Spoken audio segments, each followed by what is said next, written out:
Hi,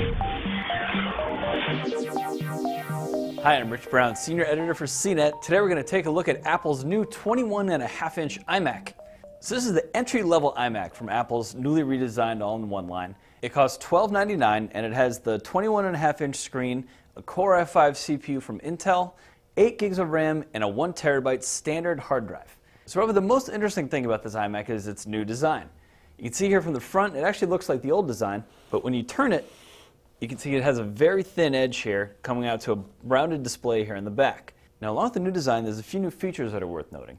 There's an anti-glare coating here in the screen. There's also a second microphone here designed to help make audio a little bit better when you're doing video calling. One negative about the new design is that you can't change the memory yourself anymore. You used to be able to do that on the old iMac, and you can do it on the new 27-inch version. You just can't do it here in the 21.5 model.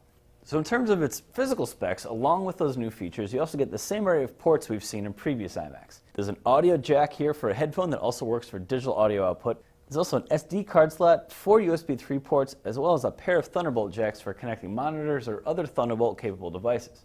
Finally, there's an Ethernet jack, and of course the system also has 802.11 BGN wireless.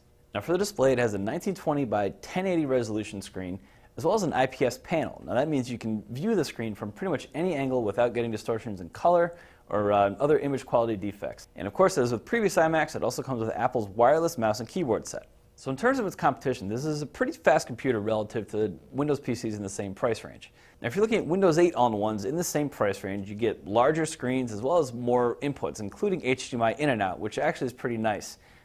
It'd be great if this system had HDMI inputs, because then you could connect a cable box or game console and use it as sort of a standalone entertainment center.